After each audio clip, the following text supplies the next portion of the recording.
What's up, everybody, and welcome back to another episode of the Lunch Table Sports Podcast. It's been a while. We haven't really checked into the NFL draft. Lots of crazy stuff went down. If you're following our Twitter and Instagram, link in the description, you would hear our updates on that. So go follow that really quick. But we're back. NBA draft lottery was last Tuesday.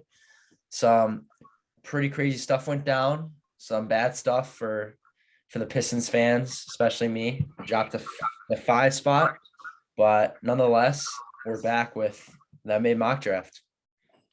Yeah, it's been a few weeks here since we did our last pod, so I'm excited to be back, and I'm excited for the NBA draft for sure. Yeah, without further ado, let's hop into pick one. The first pick, I have the Orlando Magic selecting Jabari Smith Jr., power forward from Auburn. It's kind of a toss-up right now between Chet Holmgren and Jabari Smith, but I'm thinking right now Jabari Smith would be the best fit for the Magic. They got the center position pretty set right now. I think Wendell Carter Jr. played good. Obama played good. So they have to make a decision between those two in the offseason, who they're going to want to commit to long-term. They got Jonathan Isaac at the 4 spot right now, but he's kind of up and down with injuries. He hasn't really been able to put together a full season. So I think they'll probably move on from him. And I don't think you can pass up Jabari Smith. He's got a great jumper, great defensive ability. I think he'll definitely be a problem in the NBA. Yep, I agree with that. I think Jabari is the number one pick too. Like you said, though, I don't think you can go wrong either way with Chet or Jabari. But Jabari Smith, he had 16.9 points per game in college, 7.4 rebounds, 2 assists, and he was 42% from three, which I think for me makes him stand out a little bit more than Chet. Chet is a good shooter, don't get me wrong, but I think Jabari is a more consistent shooter, and I think his game translates better to the NBA. So I agree with that. Yeah. Next pick, I have Oklahoma City Thunder selecting Chet Holmgren, power forward from Gonzaga. I mean, Chet is a very interesting prospect. Personally, I think Paolo Banchero from Duke is better than Chet Holmgren, but right now, I don't think he falls past 2 based on what the scouts and some of the insiders are saying. But Chet Holmgren is very versatile on the defensive end. He can kind of guard that power forward or center position. He's really skinny, which kind of hurts his offensive game a little bit, which you don't see him putting up these crazy numbers like some of the other bigs in the draft. But I think the defensive upside for Chet is phenomenal. And his jump shot gives me hope that he can be like a great scorer in the NBA. So I definitely think Chet's one of the most has some of the most upside in this draft, and I think OKC is a perfect team that can develop Chet. Yeah, I agree with that too. Chet Holmgren at 2. 14 points a game in college, almost 10 rebounds, 2 assists, 39% from three. I don't know. I agree with that. I think he's going to take some time to develop, and I think him going to OKC, I think that's a perfect fit for him. With the next pick, I got the Rockets selecting Paolo Banchero, power forward from Duke. I think this top 3 is definitely set. I think it would be pretty wild if somebody else jumps into this top 3. So I think the Rockets are super happy to land Paolo Banchero. I think he's just as good as the 2 bigs I mentioned before.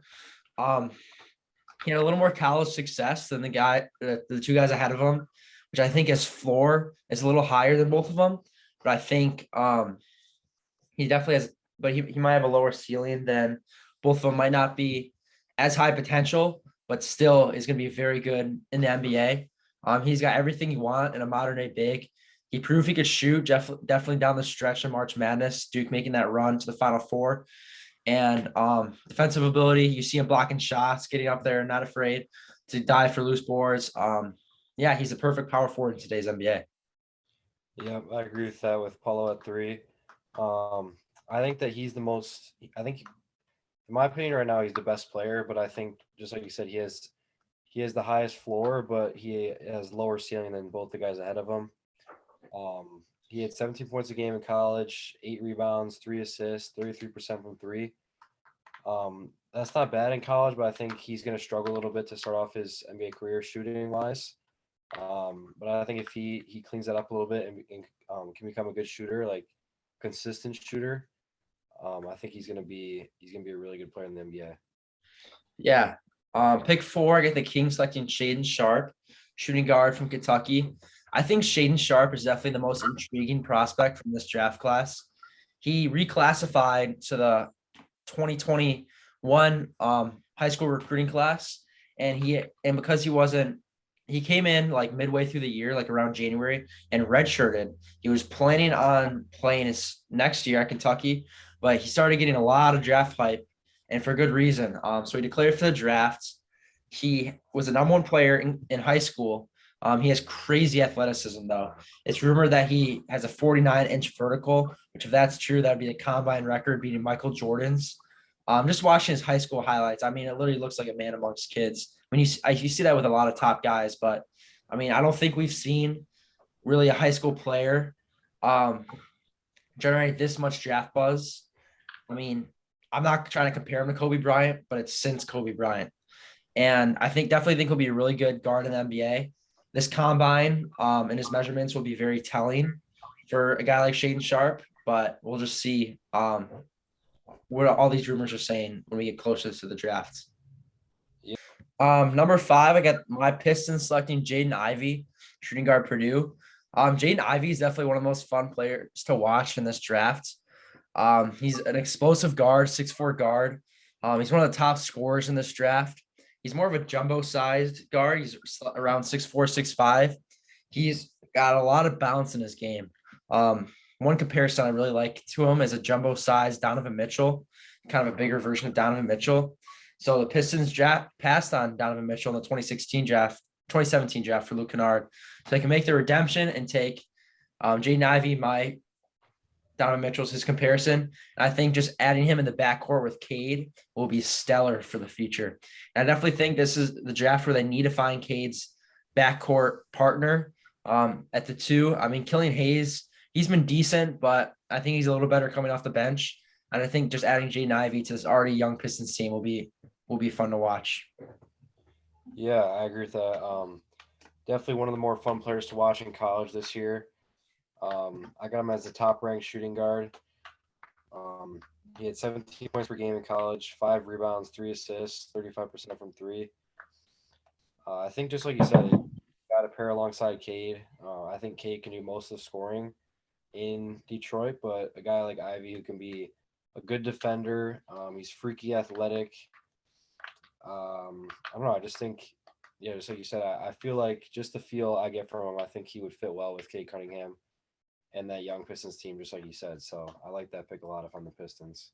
For sure. 6th pick in the draft, I got the Pacers selecting Keegan Murray from Iowa. Murray's arguably one of the best scorers, if not the best scorer in this draft. I think he's one of the most developed prospects that we'll see in this lottery. And Iowa won the Big Ten championship, and that was definitely in part of Keegan Murray's play. He was a top scorer in the Big Ten this year. He was a top 5 scorer in the country. He has all the attributes you want for an offensive player in the NBA. The only concern is his defensive struggle. But I think if he puts that together, then the Pacers are getting a steal at 6. Definitely fun to watch, and I think the Pacers would be getting a hell of a player at 6. Yeah, I agree with that. I think you might be seeing the Pistons take a chance on a guy like this.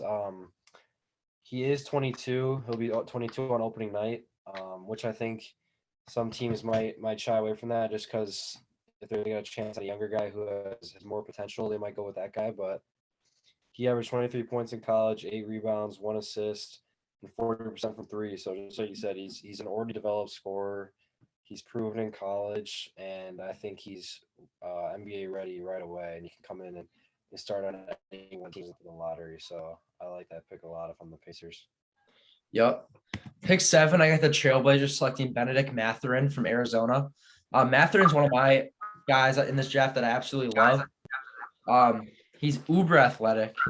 You see him throwing down dunks like crazy, but he's also a sharpshooter. I mean, you see him draining threes over and over again. He struggled a little bit in March Madness. He got upset by Houston, but I think that wasn't in part from Mathurin. Definitely a guy I like, and I think the Blazers, the rebuild is finally happening. So I think getting Bennedict Mathurin to kickstart the rebuild would be great. Yeah, I agree with that. I think the Pacers, they need a young guy like this to come in and be able to score the ball alongside Dame if he's going to still be there. And he averaged 18 points a game in college, 5 assists, 5 rebounds, 2 assists, 36% from three. And he's an average defender, but I think over time with his size and length, his wingspan, stuff like that, he can become a better defender. So I think in the NBA he can be a solid 3-and-D type player for any team he gets drafted by. So I would like that pick a lot for the Blazers. Yeah. Pick 8, I got the Pelicans selecting Johnny Davis, shooting guard from Wisconsin. Davis was the Big Ten Player of the Year in a pretty stacked conference. A lot of good players. And he's one of the more developed players in the draft. He's only a sophomore. He's a little on the older side. And I think the Pelicans here are just trying to take the most NBA ready guy at the spot. This is the Lakers pick from that AD trade. And the Lakers not making the playoffs this year is just absolute like great value for the Pelicans. I think it's safe to say. Pelicans are kind of winning this trade in the long run. The Lakers did run an NBA championship, but the Pelicans are getting way more value out of it. And Johnny Davis can be a great guy coming off the bench for the Pelicans, providing some much needed scoring off the bench. And I just think it'll be a good pick. Yeah, I agree with that. I think the Pelicans here, just like you said, they're looking for a pro-ready guy and not someone who's going to and be someone that's starting right away or a stud that they're going to get at the top of the draft lottery. But I think Johnny Davis can come in off the bench. He averaged 20 points a game in college, 8 rebounds, 2 assists, 30% from three, and he's a really good mid-range shooter. He's good on the defensive end, so I think coming off the bench, he can be a two-way guy who's a above average 3-point shooter, and he can get buckets for you. I think that's a great pick at 8. Yeah. Pick 9, I got the Spurs selecting Jalen Duren, center from Memphis. I definitely think Duren's more on the raw side of a prospect. He's only 18 years old. He played this whole entire college season when he really should have been a senior in high school. He's one of those reclassified recruits. So he came to Memphis and he only averaged 10 points a game, but in those 10 points, I mean, it's dunks, dunks, dunks. And I definitely think he needs to develop a jumper in the NBA if he wants to be a successful center. Just a little pop-out jumper, I think, could be easy for him to develop in the right system. But the offense isn't what stands out for him. It's his defense. He's all over the offensive boards, grabbing boards, blocking shots. I mean, you see him all over the place. And I think that's the kind of guy the Spurs love to draft, a high energy guy who's going to give his max effort every single play. And I think if you develop him, he could be a very good center in the NBA. Yeah, I agree with that. I think the only knock on him right now is just like you said, his offensive arsenal, I guess you could say, or his ability on the offensive end besides just dunking and rebounding and stuff like that. I think if he develops a little bit of a post game, stuff like that, he's going to be very dangerous in the NBA. And he averaged 8 rebounds a game in college, 12 points, and he was 60% field goal percentage. I think that just goes to show you that he's taking high percentage shots, but I think if he kind of like Giannis in a way, just the offensive side wise, if he develops a little bit of post game, maybe higher up in the key, stuff like that, I think he's going to be very versatile in the NBA. For sure. My 10th pick is Dyson Daniels to the Wizards. I think Dyson Daniels is very comparable to Josh Giddey from last year's draft. We saw Giddey shoot up draft boards near the beginning of the draft. And that's exactly what Dyson Daniels is too. He's a 6'6" combo guard. You can play him at the point, you can play him at shooting guard. He's a really good ball distributor. He's an excellent defender. Might be one of the best on-ball defending guards in this whole entire draft. And definitely with the Wizards kind of being in a weird spot, they don't really have that point guard for the future. The Bradley Beal situation's up in the air. So I just think getting a really good young guard like Dyson Daniels, who's extremely versatile, will pay dividend in the long run.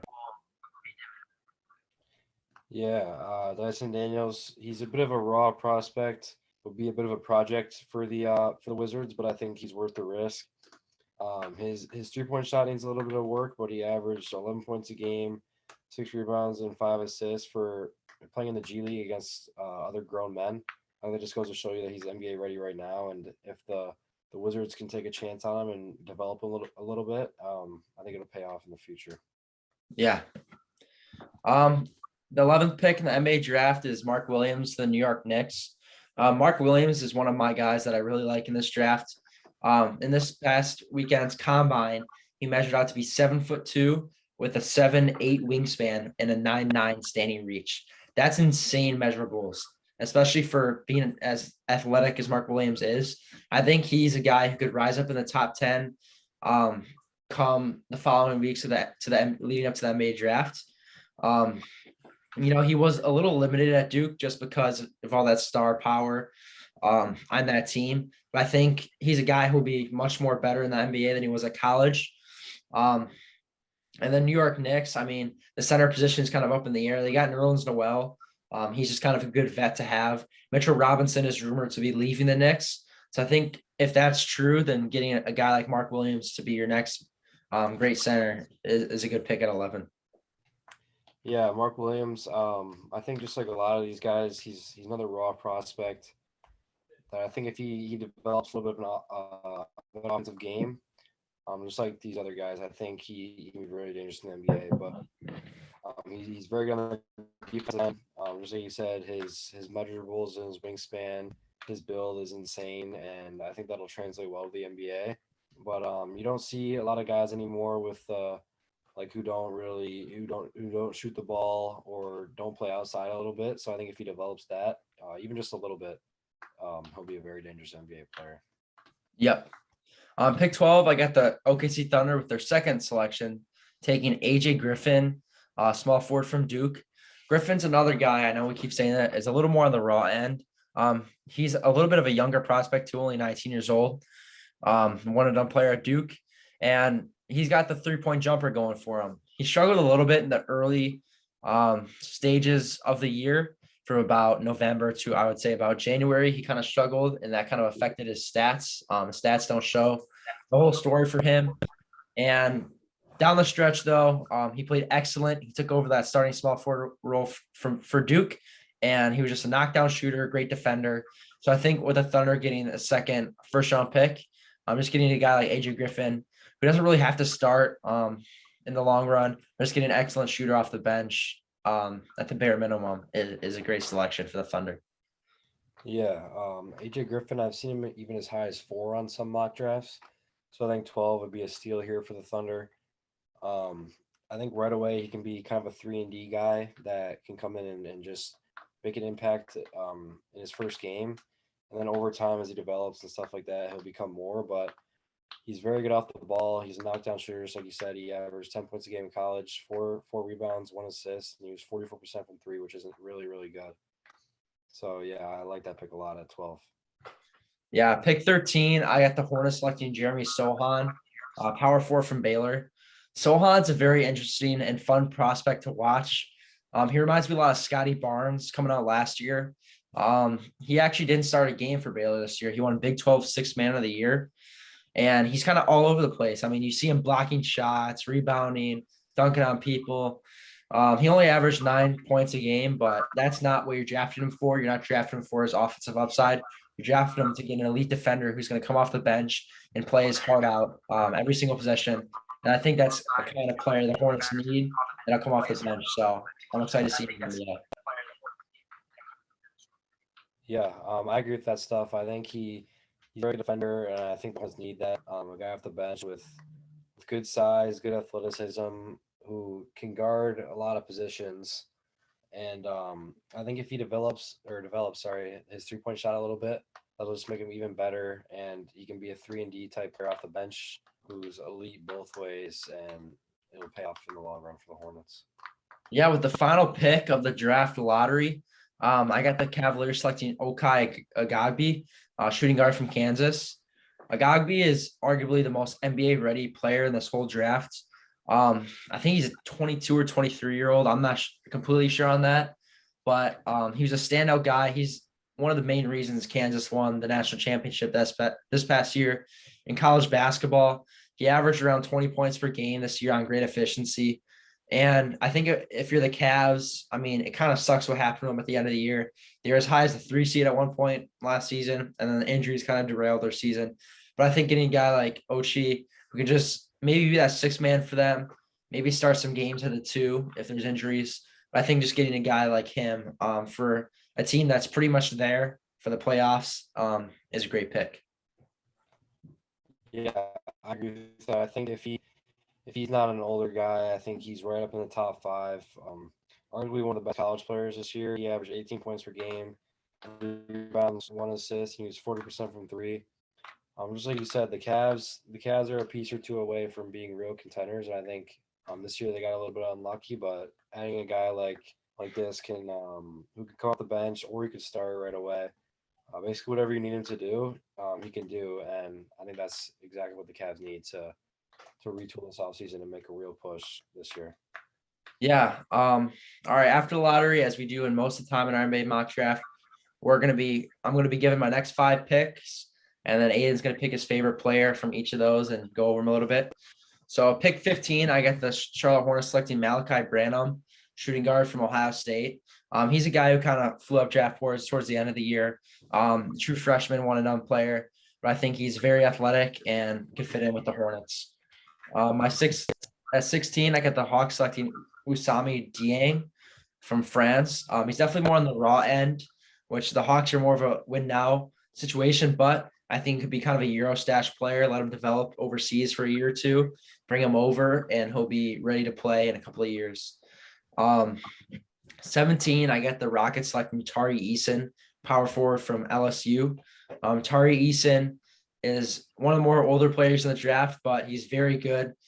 He averaged around 16 points per game at LSU, and he's very athletic. So I think if the Rockets grab these 2 power forwards, they're in great hands. 18, I got the Bulls selecting Nikola Jovic. Very similar name to Nikola Jokic. They're actually from the same country, but very different games. Jovic is more of a knockdown shooter, sharpshooter. So I think just adding him to a good Bulls team is what they need. And finally, at 19, I got the Timberwolves selecting TyTy Washington, guard from Kentucky. I think he'll go higher in the draft, definitely higher than this. But there's not a lot of need for guards past the lottery. So I think it will cause him to slide here to the Timberwolves. And I think with the poor play of D'Lo in the playoffs and Patrick Beverley getting up in there in age, that the Timberwolves could be selecting their next franchise guard. Yeah, I like all those guys, but here I think I like looking at Ousmane Dieng from France.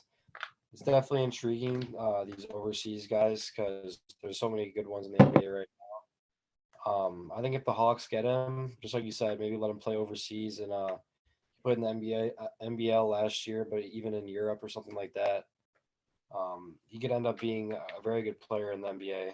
He's 6'9", but he has like guard type coordination. I don't know. I think it's one of these guys that you should take a risk on. If it doesn't pay off, he's 16th overall. It's not like you took him up high in the lottery. Yeah, I like that. It's intriguing to me to look at a guy like that and see how he does when he comes in the NBA. So yeah. All right. Pick 20. I got the Spurs selecting EJ Liddell, power forward from Ohio State. Liddell is one of the most NBA ready players in the draft too. I think with the Spurs, I have him taking Jalen Duren earlier. So I think, he's kind of a hit or miss guy. He's either going to be really good or a bust. So I think you got to land on one of your first round picks. So I think grabbing EJ Liddell here and also filling a need is great value. Pick 21, I got the Nuggets selecting Christian Braun, shooting guard from Kansas. Braun is he's one of those players who at the beginning of the year, you don't really know much about. I mean, he's a good, solid starter in college basketball, and then he kind of took over. His jump shot really started to develop down the stretch. I think the Nuggets need a guy who could just shoot the 3 and defend, and that's what Braun does. Pick 22, I got the Grizzlies selecting Kennedy Chandler, point guard from Tennessee. I definitely think Kennedy Chandler will go much higher than this in real life. And he kind of slid down because there wasn't a big need for point guards, which I mentioned before. So I like Chandler's game. He's a slashing point guard. The Grizzlies could potentially lose Tyus Jones in free agency. So I think getting an NBA ready guard who can come off the bench, be the backup point guard for Ja is great value. Pick 23, I get the Nets selecting Walker Kessler, center from Auburn. Kessler is definitely one of those big time defensive centers. He won SEC Defensive Player of the Year. So I think the Nets just getting a much needed defensive presence in that front court is big time value. And then finally, I get the Bucks selecting Blake Wesley, shooting guard from Notre Dame. Wesley's more of a younger guy, but I think that's kind of what the Bucks need. They don't have a ton of young talent on that team. And with some of these guys getting up there in age, like Drew Holiday and Chris Middleton, they're going to have to start drafting some of these younger guys. And I think they can start with Wesley, let him develop for a couple of years before they start playing him. Yeah. Out of those guys, I like Christian Braun. I think he really took off in March Madness. He was one of the best players on that Kansas team. He can guard 1 through 4, and he's a knockdown 3-point shooter. Hit to the basket. He's kind of an all-around guy. I think if he develops maybe his playmaking a little bit, being able to play on the ball, he can be a very good NBA, very effective NBA player for any team he gets drafted by. So I like him a lot. Yeah, no doubt. Pick 25, I got the Spurs selecting Jaden Hardy, shooting guard from the G League. Hardy is kind of an interesting prospect because before the season, he was slotted in to be a top 5 pick in the draft, but he had some efficiency problems in the G League, which kind of caused him to fall down to 25. But I think if you're getting the player that you know he can be, then it's a steal here. All right, pick 26. I get the Mavericks selecting Wendell Moore, small forward from Duke. Moore is definitely one of those more NBA ready prospects. He's around 21, and his game really kind of turned on for Duke down the stretch. He was great defensively, great shooting wise, great driving to the rim. So I think the Mavericks getting a guy like this can contribute right away. Pick 27, I get the Heat selecting Kendall Brown, power forward from Baylor. Brown's one of the more guys who can kind of do it all on the court. Really good defender, really good on the offensive side. So I think going to the Heat here, where he doesn't have to start right away, can kind of develop, is a good landing spot for him. 28 get the Warriors selecting Marjon Beauchamp from the G League. Beauchamp's a guard who can 6'7" guard who can kind of guard the spot 2, 3, 4 spots. He actually was very good in the G League, and I think if he falls to 28 in real life, the Warriors will be getting a steal, and I really like his upside. Pick 29, I got the Grizzlies selecting Bryce McGowens, guard from Nebraska. McGowan's one of the more raw prospects, but I think the Grizzlies love to draft these guys and develop them, so I think he's a perfect fit for Grizzlies. And finally, we got the Thunder selecting Christian Koloko, center from Arizona. I think Christian Koloko is one of the top bigs in the draft. He's kind of developing his 3-point shooting game a lot, which is nice to see because he was mainly an inside guy at Arizona. But in the offseason, we've seen videos of him nailing 3-point shots, which is nice to see for him. And I think he could be a guy who a team takes a risk on at the end of the first round. Yeah, to wrap up this first round here, I like Jaden Hardy a lot. He's a very intriguing prospect.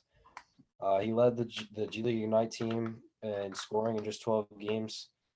He was the former number 4 overall prospect in the 2021 recruiting class. He's got plenty of upside, but I think it's a bit of a risk pick here. High risk, high reward type thing. So I think a team like the Spurs can take a risk on him later in the draft, where it's not a big a deal if it doesn't pan out. But yeah, if it does pan out, I think it'll look really good for the Spurs. So I like that pick a lot. Yeah, that wraps up the video for today. Hope you guys had a lot of fun watching this. I know we had a lot of fun sharing this to you guys. So that was our first video. Once summer hits for us, school's out June 10th, we'll be uploading a lot more often than once every 2 weeks or once every week, what we've been doing during the school year. So excited to put out some more podcasts, more episodes, and we'll see you in the next video.